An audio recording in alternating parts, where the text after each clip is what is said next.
What's in for Suntec REIT? My 2 cents. Results don't lie. Perhaps that is why Elios, I hope I pronounced the company name correctly, only increased its offer of 1.16 to 1.19. So the current price as of 1st Feb 2025 is roughly a 40% discount to its NAV.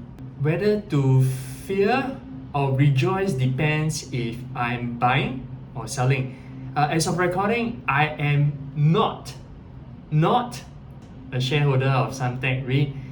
Please practice independent thinking. At the end of going through this business update, my goal is to know my next step, that is to buy, hold, or sell. So what highlights do Suntec REIT FY 2024 have for us? First, distributable income for the year is 180.9 million. That's a 1.6% drop. We also divested 58.3 million of Singapore assets, but there's a premium to it, right, to the book value.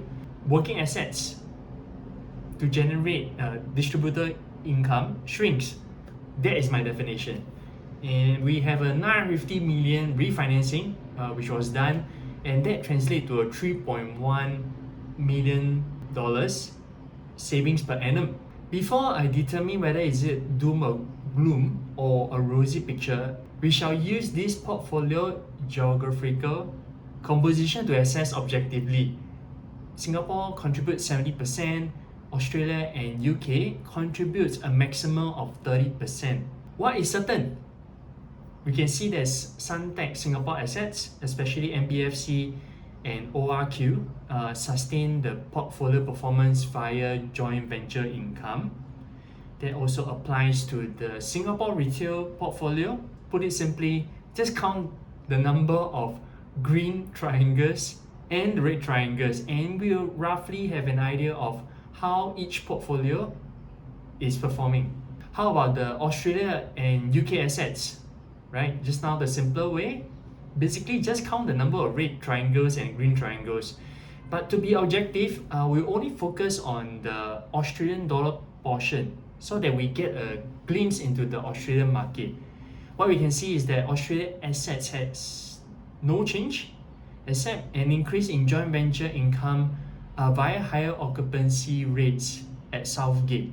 How did the UK assets fare? Likewise, focus on the pound section. We can see that gross revenue, net property income, and joint venture income have decreased. Let's pause here for this summary. 70% contribution by Singapore assets.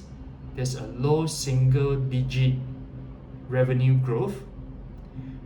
30% Australia plus UK, we are having declining revenues. This productive asset, in my own opinion, is translated into the property value found in this table. What you can see is that there is this orange box, and that is where we're going to focus. And my own summary, same thing again, 70% via Singapore assets, and the valuation is a low single digit growth. 30% by the Australia and UK assets is declining in the value, and the percentage is even more. The earlier property value is then translated further into this table. As of 30th September 2024, we have this matrix, and then as of 31st December 2024, we have this matrix. Total outstanding debt is shrinking, and aggregate leverage ratio is increasing. Let's pause here for another summary. Suntec REIT divested 58.3 million of Singapore assets. Likely, they have returned some proceeds to reduce her loans. Her property value is shrinking faster as seen from her property value table. And the results, this situation forces Suntec REIT nearer to the 45% or 50% regulatory borrowing limit. Even if she decides to sell her assets, I would not advise So for now, because I still await her property yield information that's going to be published in her upcoming annual report. Meanwhile, while we're waiting for the information, you can watch these two videos. This top one is on the last known property yield of Suntec REIT, and this is on another REIT, which I'm puzzled. Why would any investor want this REIT at this moment?